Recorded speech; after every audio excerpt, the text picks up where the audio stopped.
34, and last Saturday I attended my sister Vanessa's 10th anniversary party.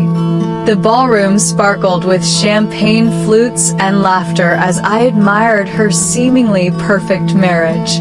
But when I returned from the bathroom, I caught Vanessa's reflection in the window. Her hand hovered over my glass, dropping something inside with a secretive smile. My stomach knotted as childhood memories resurfaced. Without hesitation, I switched my glass with her husband Nathan's. If you've ever faced betrayal from family, where would you draw the line? Like and subscribe to join me on this journey of shattered trust. Growing up with Vanessa wasn't easy. 3 years my senior, she turned everything into a competition. When I made the cheerleading squad in high school, she convinced the captain I had cheated on tryouts. When I brought home my first boyfriend, she mysteriously started tutoring him in chemistry. 2 weeks later, they were dating. Our parents chalked it up to sisterly rivalry, but it felt more sinister than that. Despite everything, I desperately wanted a normal relationship with my only sibling. Every betrayal was followed by tearful apologies and promises to change. I'd forgive her, hoping this time would be different. It never was. When Vanessa met Nathan Calloway during her senior year of college, I was genuinely happy for her. He was kind, successful, and most importantly, he seemed immune to her manipulative tendencies. When they married 3 years later, I stood beside her as maid of honor, truly believing she had finally matured. Over the decade of their marriage, our relationship improved somewhat. We weren't best friends, but we managed civil family gatherings and occasional shopping trips. I convinced myself the past was behind us. Last month, I received a beautifully embossed invitation to their 10th anniversary celebration. The timing couldn't have been better. I had just been promoted to senior account manager at my marketing firm, but my personal life was in shambles after ending a 2-year relationship with a man who couldn't commit. A glamorous party seemed like the perfect distraction. The celebration was held at the Bellevue, the city's most exclusive hotel. Vanessa had spared no expense. Crystal chandeliers hung from the ceiling, casting a warm glow over the crowd of about 60 guests. Ice sculptures shaped like swans flanked a champagne fountain. A string quartet played softly in the corner. Our parents, Robert and Susan, greeted me warmly when I arrived. Dad looked uncomfortable in his tuxedo, but beamed with pride watching Vanessa work the room. Mom kept straightening the centerpieces when the staff wasn't looking. "Miranda, you made it." Vanessa air-kissed my cheeks when she spotted me. Her Vera Wang dress probably cost more than my monthly salary. "Love the dress. Rental, right?" she whispered with a smile that didn't reach her eyes. "It's great to see you too," I replied, ignoring the jab. "Everything looks amazing." "Well, some of us have successful marriages to celebrate," she said, squeezing my arm just a little too hard. "You'll find someone eventually. Maybe stop being so picky?" Before I could respond, Nathan appeared at my side. Unlike Vanessa, his smile seemed genuine. "Miranda, you look fantastic." He hugged me warmly. "How's the new position treating you?" "It's challenging but exciting," I said, grateful for the subject change. "We need to catch up properly. Save me a dance later." Nathan winked. Vanessa's expression tightened. "Darling, the Andersons just arrived. We should greet them." She practically dragged him away, glancing back at me with narrowed eyes. Throughout the cocktail hour, I mingled with familiar faces. Vanessa's college roommate Bethany mentioned how brave I was for attending solo. Our cousin Tyler, perpetually inappropriate, asked if I was still playing the field. I maintained my smile through it all, nursing a single glass of wine. I noticed something odd as the evening progressed. Nathan kept looking in my direction, his expression unreadable. Whenever he and Vanessa stood together, they maintained physical distance despite the anniversary celebration. When they thought no one was watching, they exchanged tense whispers. Something wasn't right in paradise. During dinner, I was seated at a table with distant relatives and Vanessa's work colleagues rather than at the family table. Nathan frowned when he saw the arrangement, but didn't comment. As servers cleared the entree plates, he suddenly appeared at my side. "Mind if I steal you for a moment?" he asked. "There's someone I want you to meet." Instead of introducing me to anyone, he led me to a quiet corner near the terrace doors. "I needed a break," he confessed. "Vanessa's been on edge for weeks planning this party." "It turned out beautifully," I offered. "Yeah, well, appearances matter most to her." His voice held a bitterness I'd never heard before. "How have you really been, Miranda?" We hardly talk anymore without Vanessa interrupting. Something in his tone made me pause. "Is everything okay between you two? This is a strange conversation to have at your anniversary party." Nathan ran a hand through his hair. 10 years is a long time to maintain a facade. I thought marriage would change her, but some people just. He stopped abruptly, looking over my shoulder. "She's watching us." I turned slightly and caught Vanessa staring, champagne flute clutched so tightly I feared it might shatter. The look in her eyes sent a chill down my spine. "I should get back," Nathan said. "But let's catch up properly soon. I miss having someone normal to talk to." He squeezed my hand and walked away. As I watched him return to his wife, I couldn't shake the feeling that something significant was unfolding beneath the perfectly orchestrated celebration. After my conversation with Nathan, I found myself hyper-aware of every interaction between the anniversary couple. They performed their roles perfectly when the spotlight was on them, sharing tender glances during the anniversary toast and laughing appropriately at the best man's speech about their courtship. But in unguarded moments, I caught glimpses of strained silence and cold stares. During the first dance, Nathan whispered something that made Vanessa's smile falter. When the song ended, she immediately separated from him, making a beeline for her college friends while he retreated to the bar. Curious, I casually positioned myself within earshot of Nathan's conversation with the bartender. "Make it a double," he requested, sliding his empty glass forward. "Rough night?" the bartender asked. "Rough decade," Nathan muttered, before noticing me and straightening his posture. "Miranda, join me for a drink." I accepted his offer, ordering a sparkling water. Pacing myself, I explained. "Long night ahead. Smart woman. Unlike some people I know." He lowered his voice. "Can I confide something? Promise it won't get back to Vanessa." I nodded, intrigued. "This marriage is suffocating me. Has been for years." He stared into his scotch. "I've stayed for appearances, family expectations, our shared business interests. But lately, I've been wondering if any of that is worth the constant walking on eggshells. Have you tried counseling?" I asked, genuinely concerned. 3 different therapists.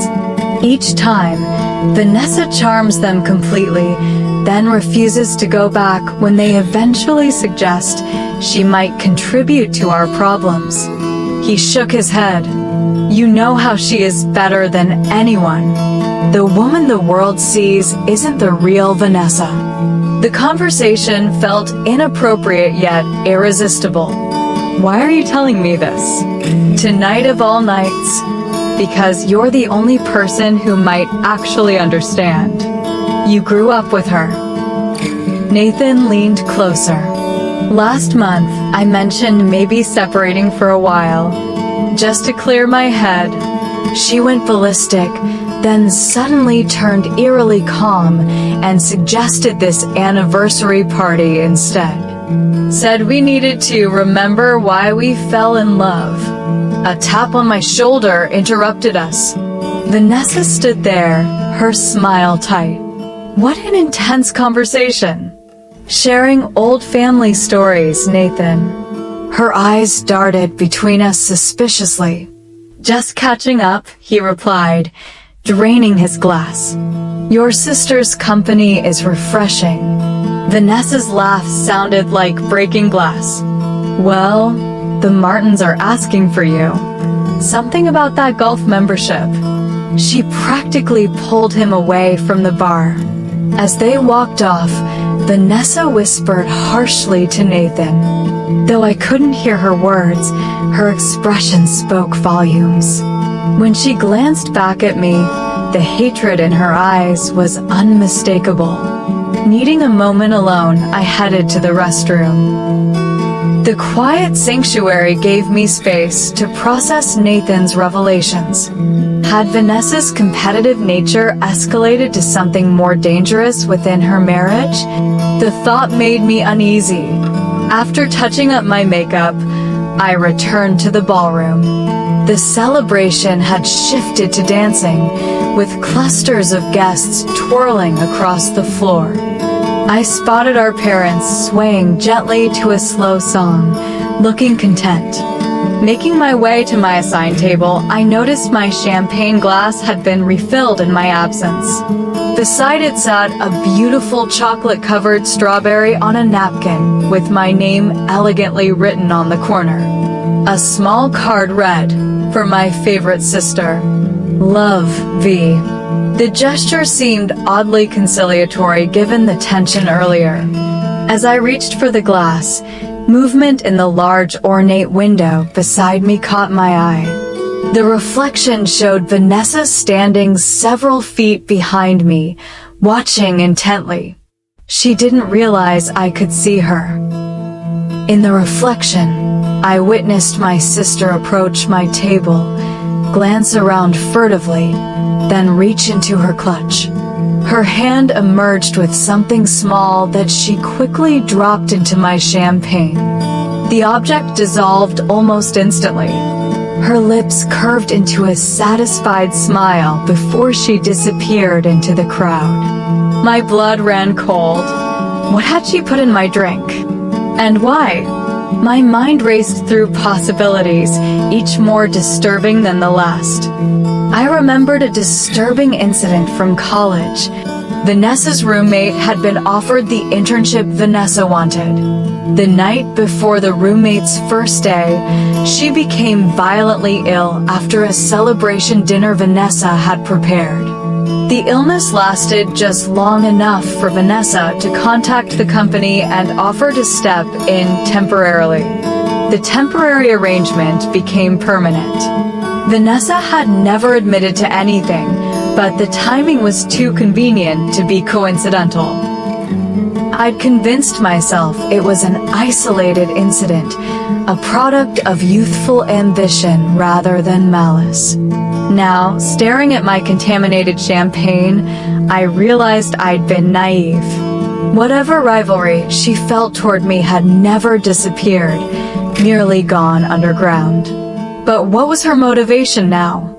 I was no threat to her marriage, despite Nathan's confiding in me. Unless she thought I was. The realization hit me like a physical blow. Vanessa had seen Nathan talking with me, perhaps even overheard parts of our conversation. In her mind, that might constitute betrayal. She'd always been possessive of her relationships, pathologically so. I carefully examined my champagne, tilting it slightly under the ambient lighting. A faint residue clung to the inside of the glass, nearly imperceptible unless you were looking for it. Whatever she'd added had dissolved almost completely. My heart pounded as I considered my options. Confronting her publicly would create a scene and might be dismissed as sisterly drama. Confronting her privately might put me at risk if she was desperate enough to drug me. Ignoring the situation seemed dangerous. I needed to understand what I was dealing with, and more importantly, I needed evidence of what she'd done. My fingers trembled slightly as I considered my next move. The champagne glass sat before me, its contents potentially dangerous.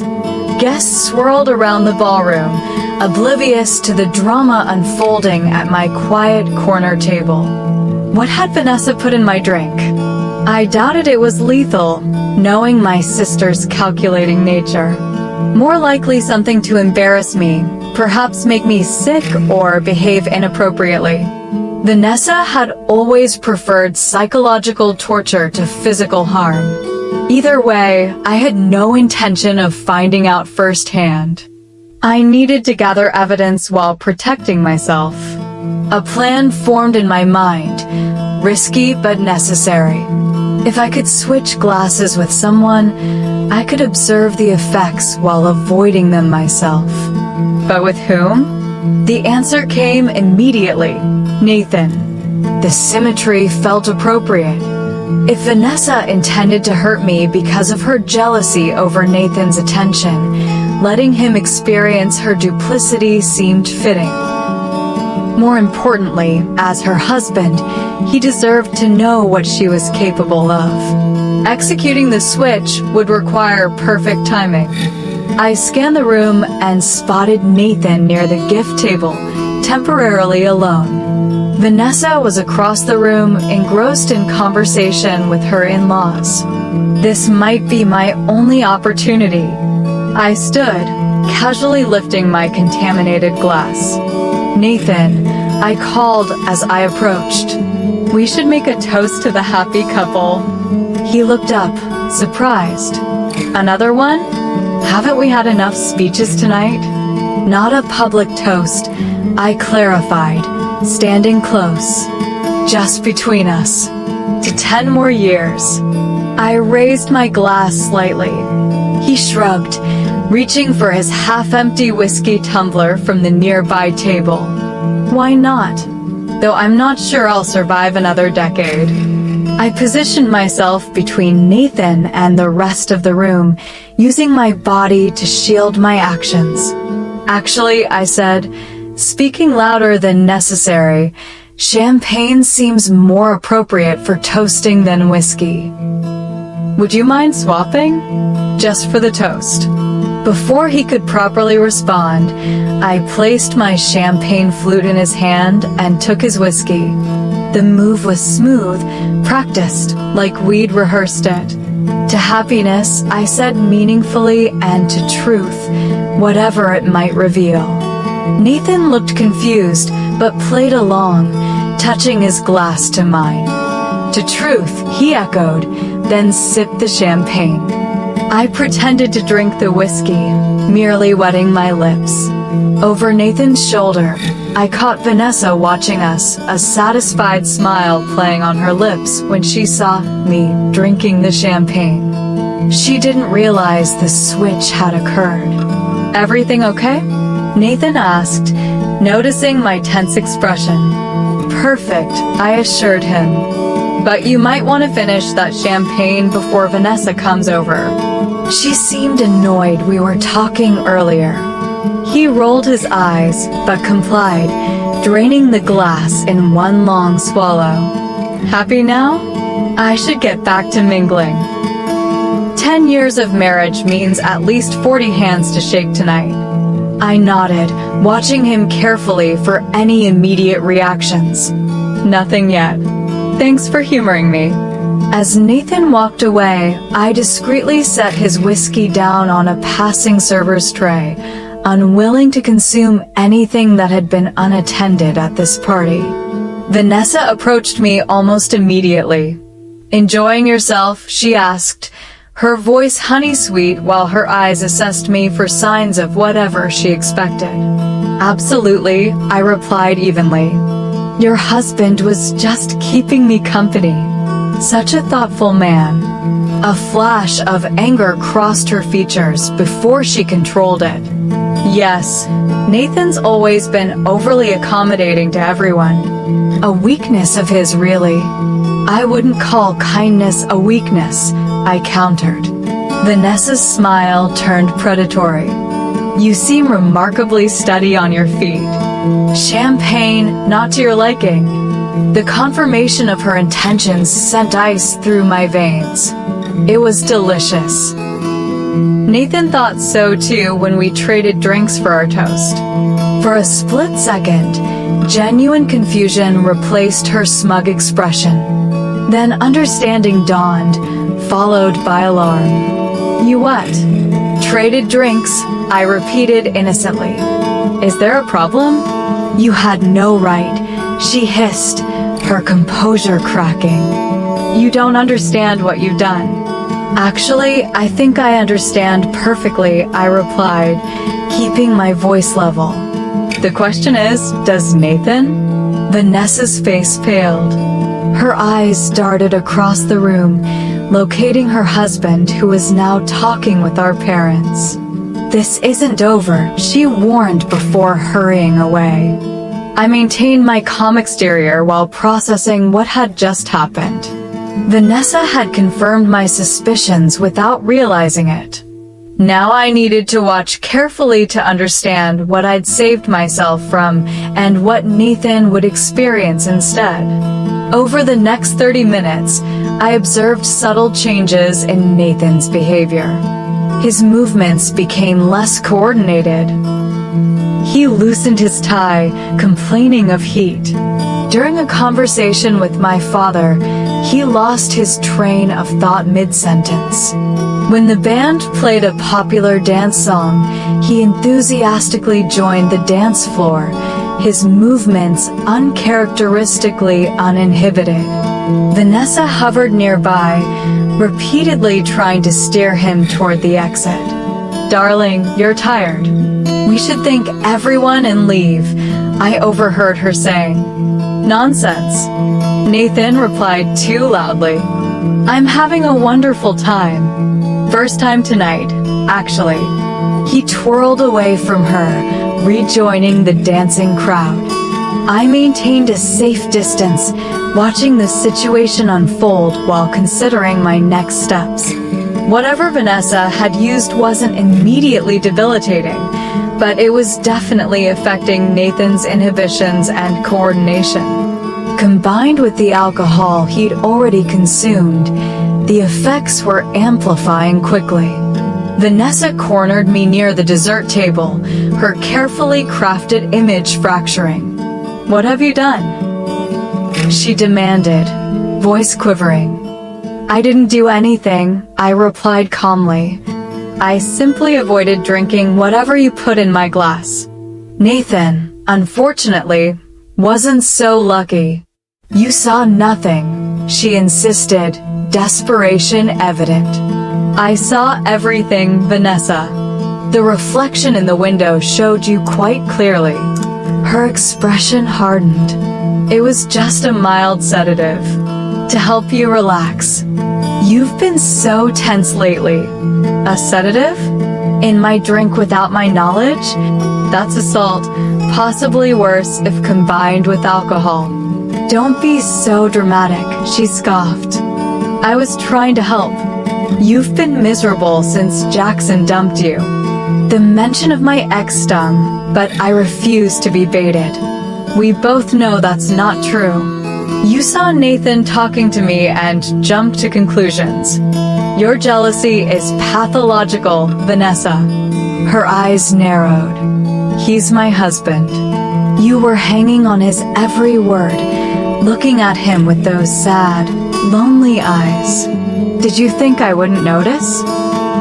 The truth of her distorted perception hit me. You seriously think I'm interested in Nathan? He's my brother-in-law. Men are easily manipulated by attention from new women, she spat. Even sisters. Before I could respond, a crash from the dance floor drew our attention. Nathan had stumbled into the gift table, sending carefully wrapped packages tumbling.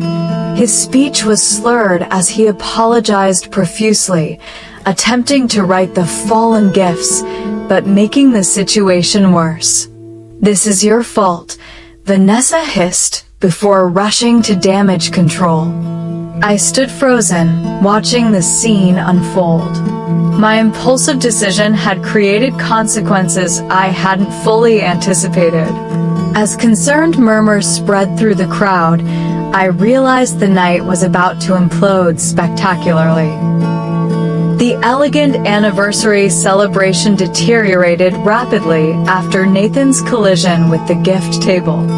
At first, guests assumed he'd simply had too much to drink, an embarrassing but forgivable offense at his own party. Vanessa managed to guide him to a chair, whispering fiercely in his ear while maintaining a strained smile for onlookers. "Just need some water," Nathan announced loudly, his words running together. Feeling weird all of a sudden, our father approached, concern etched on his face. "Everything all right, son? Perhaps some fresh air would help." Nathan attempted to stand but swayed dangerously. Room spinning. Wasn't even drinking much. His confused gaze found me across the room. "Miranda? When did you get a twin?" A ripple of uncomfortable laughter moved through the nearby guests. Vanessa's face flushed with humiliation as she struggled to maintain control of the situation. "Darling, you're exhausted. We should call it a night," she urged, trying to help him up. Nathan shook his head vigorously, nearly toppling over. "No, don't want to go home with you. You're always watching. Control it." His voice had risen, drawing more attention. Mortification flashed across Vanessa's features. "Nathan, please. You're not yourself." "Maybe I am myself. First time in years without the mask," he slurred, gesturing wildly. 10 years pretending. I'm tired of pretending." Guests began exchanging concerned glances. The band awkwardly continued playing, though many had stopped dancing to watch the unfolding drama. Nathan suddenly lurched to his feet. "Need bathroom," he mumbled before stumbling in that direction. He made it halfway before collapsing against a waiter, sending a tray of champagne flutes crashing to the floor. "Oh my God," gasped a woman nearby.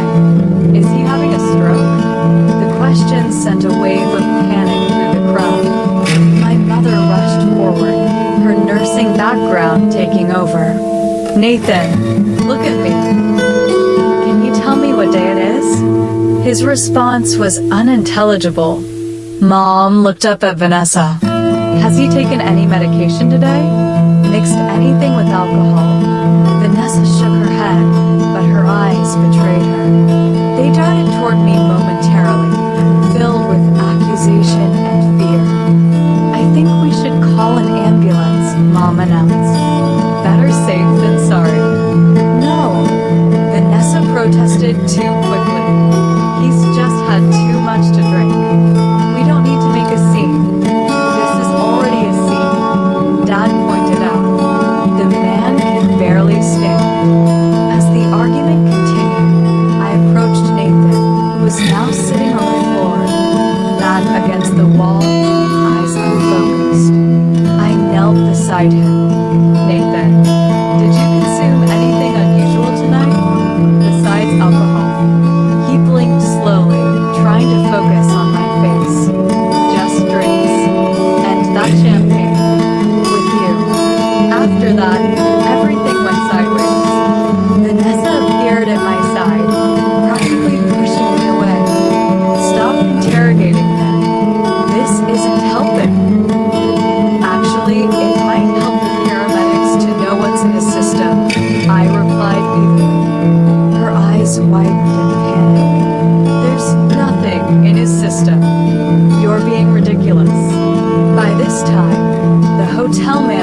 had been alerted to the situation. We've called emergency services. He informed us discreetly. They should arrive shortly. Would you like to move Mr. Calloway somewhere more private? With help from 2 waiters, Nathan was relocated to a small conference room adjacent to the ballroom. The celebration effectively ended as concerned guests began gathering their belongings, whispering among themselves. My parents insisted on accompanying Nathan and Vanessa to the private room, with me following close behind. Once the door closed, providing privacy from curious eyes, Vanessa rounded on me. "This is your fault," she accused. "You switched the glasses deliberately." "What glasses?" Mom asked, confusion evident. "What is she talking about, Miranda?" I met Vanessa's gaze steadily. "Why don't you tell them what you put in my champagne?" "You did what?" Dad's voice boomed in the small room. Vanessa's composure cracked entirely. "It was just a mild sedative. Nothing dangerous. She's been so stressed lately. I thought it would help her relax and enjoy the party." "You drugged your sister?" Mom's voice was barely a whisper, horror evident in every syllable. "And then I switched our glasses," I admitted. "I saw her do it in the reflection. I didn't know what it was, but I wasn't about to drink it." "So you gave it to Nathan instead?" Dad demanded, his disappointment now directed at me. "I needed to know what she'd done," I explained. "And he deserved to know what his wife is capable of." Nathan, still disoriented but following the conversation, looked up at Vanessa. "You drugged her drink? Why would you do that?" Vanessa's face crumpled. "You were paying so much attention to her, confiding in her, looking at her the way you used to look at me." "She's my sister-in-law," Nathan mumbled. "I was just talking." "It's never just talking with her," Vanessa insisted. "She's always wanted what's mine. Always." The paramedics arrived before the argument could escalate further. As they assessed Nathan, one asked directly about substances in his system. He may have unknowingly consumed a sedative, I informed them, mixed with alcohol. The female paramedic's expression hardened. "Do you know what kind of sedative?" All eyes turned to Vanessa, who seemed to shrink under the scrutiny. "Ativan," she finally admitted. "Just 1 pill. It's prescribed to me for anxiety.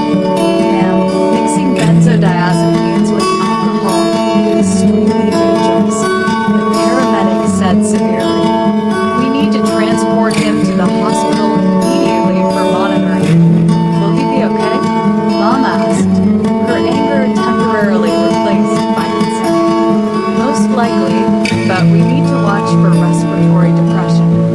The combination can be life-threatening in some cases." The gravity of the situation descended on the room. Vanessa began sobbing.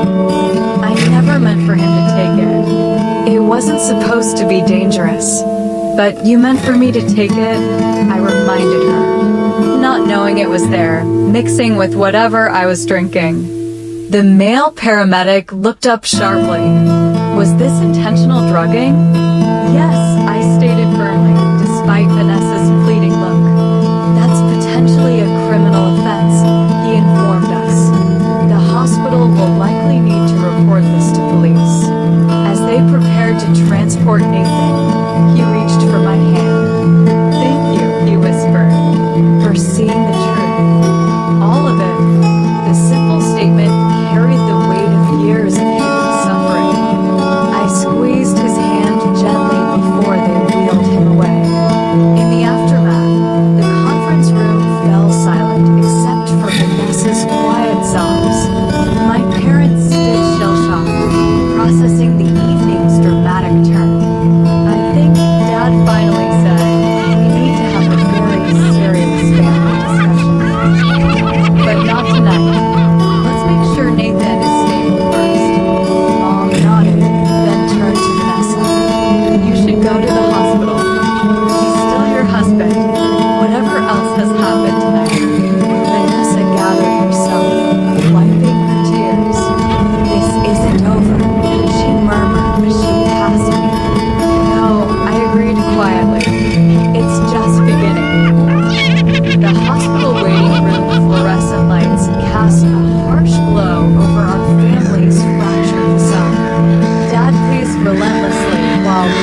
sat rigidly, her expression unreadable. Vanessa had been permitted to join Nathan once the doctors began treatment, leaving me alone to face my parents' mixed emotions. I still can't believe what happened. Mom finally broke the silence. Both of you, my own daughters. I didn't drug anyone, I reminded her gently. No, but you deliberately gave a drugged drink to Nathan, Dad countered, stopping his pacing momentarily. You could have just poured it out. And then what? I asked. Vanessa would have denied everything. I needed proof of what she'd done. At what cost? Mom's voice cracked. Using Nathan as your guinea pig? The question stung because it contained a kernel of truth. I had made a split-second decision with potentially dangerous consequences. I didn't know what she'd used, I admitted. I assumed it was something to make me look foolish, not something potentially lethal when mixed with alcohol. Before my parents could respond, a doctor in blue scrubs approached. Family of Nathan Calloway? We all stood. How is he? Dad asked. Stable, the doctor assured us. We've administered fluids and are monitoring his vital signs. The combination of lorazepam and alcohol could have been much more serious, but fortunately, the dose wasn't extremely high. Relief washed over us collectively. When can he go home? Mom inquired. We'll keep him overnight for observation. Standard protocol with benzodiazepine and alcohol interactions. The doctor's expression turned serious. I understand there are unusual circumstances surrounding how Mr. Calloway ingested the medication. Hospital policy requires us to report suspected intentional drugging to authorities. Dad nodded grimly. We understand. Thank you, doctor. After he left, we settled back into uncomfortable silence. Eventually, Vanessa emerged from the treatment area, her makeup streaked down her face, designer dress wrinkled. He's resting, she informed us, avoiding eye contact. They've given him something to counteract the effects. Vanessa, Mom began cautiously. What were you thinking? My sister collapsed into a chair, all pretense abandoned. I don't know. I saw how he looked at Miranda, how they were whispering together. It triggered something in me. So your solution was to drug your sister? Dad's incredulity was palpable. It wasn't supposed to harm her. Vanessa insisted. Just make her a little disoriented. Maybe say something embarrassing. I wanted her to stop being so perfect in everyone's eyes. The absurdity of her statement momentarily stunned me. Perfect? You think people see me as perfect? Everyone does. Or sweet Miranda, who always gets the raw deal from her mean older sister. Miranda, who never does anything wrong. Vanessa's bitterness spilled out. Even tonight, after what you did to Nathan, they're still more angry with me. Because you committed a crime, I pointed out. Because you've been doing things like this our entire lives. What does that mean? Mom asked, looking between us. I hesitated, then decided the time for protecting Vanessa had passed. Remember when Vanessa's college roommate got violently ill before her first day at that prestigious internship? The one Vanessa miraculously stepped into film. Vanessa's face drained of color. That was different. It was just food poisoning. Was it?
I returned to the waiting room.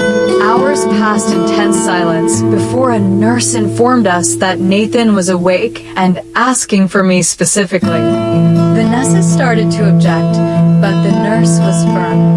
The patient requested to speak with Miranda alone. Following her to Nathan's room, I was struck by how vulnerable he looked connected to monitoring equipment. His complexion was ashen, his normally perfect hair disheveled. "Hey there," I said softly, approaching his bedside. "Some anniversary party, huh?" His attempt at humor fell flat, his voice raspy. "I'm so sorry, Nathan. I never intended for you to get hurt." He waved away my apology. "You exposed the truth. That's worth a night in the hospital. The police are taking statements. They mentioned potential charges." Nathan sighed deeply. "That's actually why I wanted to talk to you. I need you to understand something." He shifted, wincing slightly. "This isn't the first time Vanessa has done something like this." My blood ran cold. "What do you mean?" "Not drugging, specifically, but the controlling behavior, the jealousy, the manipulation. It's been our entire marriage." His eyes met mine, filled with a sadness I'd never noticed before. "About 2 years ago, I started keeping records. Conversations, incidents, things that made me question my own sanity." "You've been documenting her behavior?" He nodded. "My therapist suggested it. To confirm I wasn't imagining things. The recordings, the journal entries, they paint a clear picture of emotional abuse." The term hung heavy in the hospital room. Miranda with such interest, such ease. I felt replaced. Again. "So you decided to drug your sister?" Dad's question hung in the air. I wasn't thinking clearly. I just wanted her to stop being so perfect for one night. To show everyone she isn't always the good one. Vanessa wiped at her tears.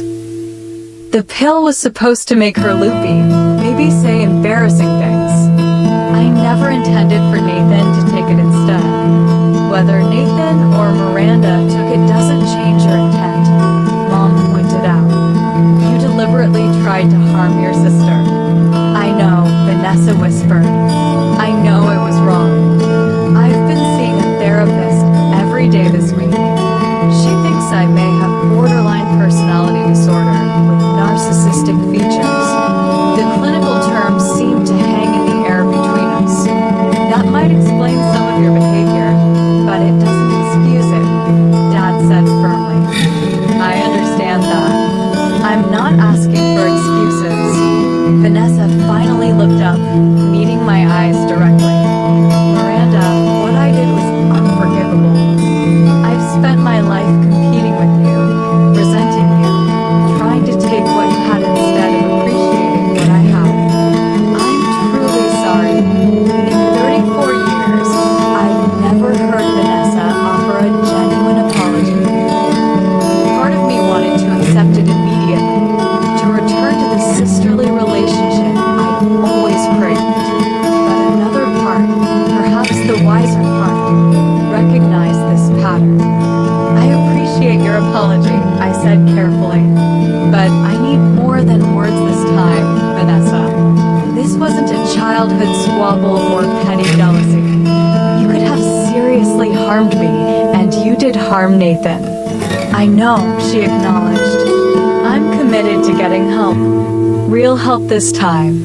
Nathan told me this wasn't an isolated incident. I continued, watching her reaction carefully. "He described a pattern of controlling behavior throughout your marriage." Vanessa flinched but didn't deny it. "We both contributed to the dysfunction. But yes, I recognize my behavior was problematic." "That's an understatement," Dad interjected. "He's moved out, Vanessa. Filed for legal separation according to your mother's friend at the courthouse." Fresh tears spilled down my sister's cheeks. "I know.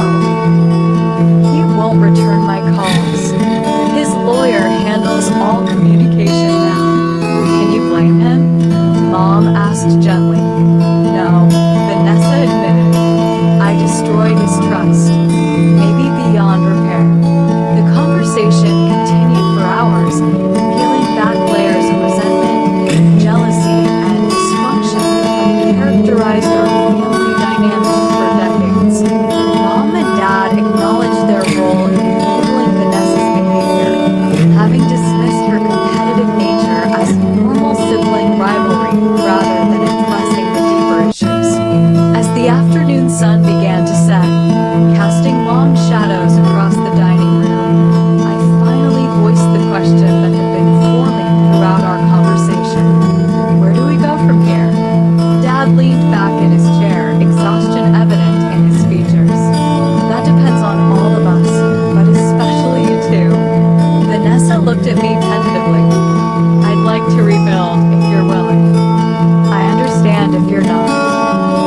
For the first time in our adult lives, I saw genuine vulnerability in my sister's eyes. Not manipulation, not copulation, just raw emotional honesty. I can't pretend this never happened, I told her. And I can't immediately trust you again.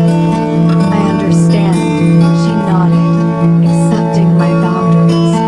But I continued, I'm willing to try family therapy to see if there's something worth salvaging between us. Relief washed over Vanessa's face. Thank you. That's more than I deserve. It's not about deserving, I clarified. It's about choosing to break unhealthy patterns instead of perpetuating them. As we prepared to leave, Vanessa approached me in the hallway. Nathan's lawyer delivered divorce papers yesterday, she confided. He's citing emotional abuse and the drugging incident. Are you contesting it? I asked, studying her reaction. She shook her head. No, he deserves his freedom. I just hope someday he can forgive me, even if we never reconcile. The admission surprised me. Perhaps the therapy was already having an effect. One day at a time, I offered, not quite ready for physical contact, but acknowledging her pain with a nod. As I drove home that evening, I reflected on how quickly life could change. 1 week ago, I'd attended what should have been a celebration of love and commitment. Instead, it had exposed decades of dysfunction and set us all on entirely new paths.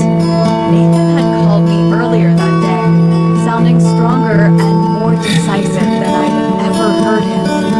He'd moved into a downtown apartment and was seeing his own therapist to process the relationship trauma. For the first time in years, I'm making my own choices, he told me. It's terrifying and exhilarating at the same time. I understood exactly what he meant. Setting boundaries with Vanessa, refusing to minimize her actions, felt like removing pieces of myself I hadn't realized were missing. The road ahead would be difficult, but at least it would be honest. 6 months passed before I agreed to meet Vanessa one-on-one. We chose neutral territory, a quiet cafe downtown, each arriving separately. I spotted her at a corner table. Absent were the designer labels and perfect makeup that had once been her armor. Instead, she wore simple jeans and a sweater, hair pulled back in a casual ponytail. Thank you for coming, she said as I sat across from her. I wasn't sure you would. I almost didn't, I admitted. Our family therapy sessions are one thing, with mom and dad as buffers. This feels different. Vanessa nodded in understanding. I appreciate your honesty. That's something my therapist keeps emphasizing. The importance of truth even when it's uncomfortable. The months of intensive therapy had changed her in subtle but significant ways.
best thing I've ever done."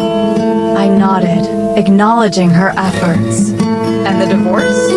A flash of pain crossed her features. "Finalized last month. Nathan was fair in the settlement, more than fair considering everything. We sold the house, divided the business assets. Clean break. Do you still talk to him?" "Only through lawyers, by his choice. I respect that boundary now." Vanessa looked up, meeting my eyes directly. "He's seeing someone new. Did you know?" I hesitated before answering truthfully. "Yes, we've kept in touch. Coffee every few weeks." Rather than the jealous reaction I might have expected before, Vanessa simply nodded. "Good. He deserves happiness. I'm glad he has a friend who understands what he went through." The simple statement, delivered without resentment, illustrated how much had changed. "What about you?" she asked. "Mom mentioned you're dating someone?" "Early stages, I confirmed. His name is Daniel, elementary school principal. Completely different from anyone I've dated before." "Different how?" I considered the question. "Emotionally available.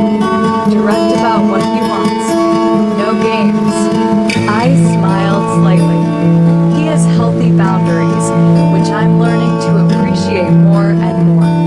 "That's really great, Miranda. You deserve that kind of relationship." The sincerity in her voice touched something in me.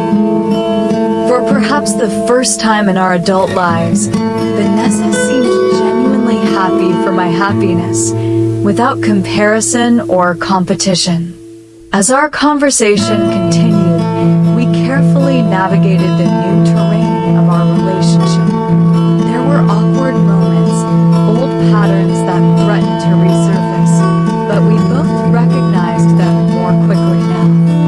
"I've been thinking a lot about that night," Vanessa said eventually, trying to understand what I was thinking, how I justified something so terrible to myself. And the borderline thinking was definitely part of it. The black and white perspective where I saw you as a threat to my marriage. But it was more than that. She took a deep breath. "I've spent my entire life feeling like I wasn't enough. Not pretty enough. Not smart enough. Not worthy enough of love. Instead of addressing that emptiness, I tried to fill it by taking what others had or by proving I was better." The vulnerability in her admission was palpable. "The irony," she continued, "is that by trying to control everything and everyone around me, I lost the things that mattered most. My marriage, your trust, my self-respect." I reached across the table, not quite taking her hand, but reducing the distance between us. "You're doing the work now. That counts for something." "Thank you," she whispered. "I know I have a long way to go. I may never fully deserve your forgiveness." "Forgiveness isn't about deserving," I said, echoing the wisdom I've gained through my own therapy. "It's a choice I make for my own peace." "I'm not there yet, but I'm working on it too." As we prepared to leave, Vanessa hesitated. "There's something else I wanted to tell you. I've been offered a job in Seattle. A fresh start, away from all the memories and people I've hurt here." The news surprised me. "Are you going to take it?" "I think so. My therapist believes geographical distance might help establish new patterns while continuing treatment virtually." She smiled sadly.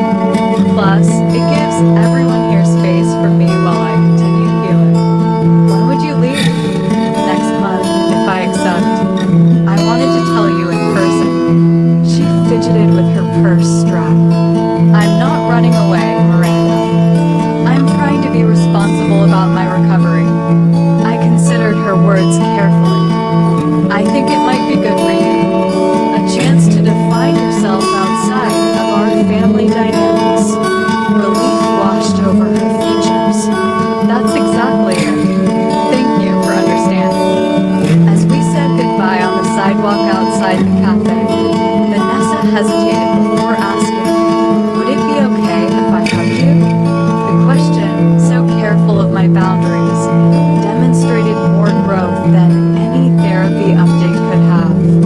I nodded, allowing a brief embrace before stepping back. Take care of yourself, Vanessa.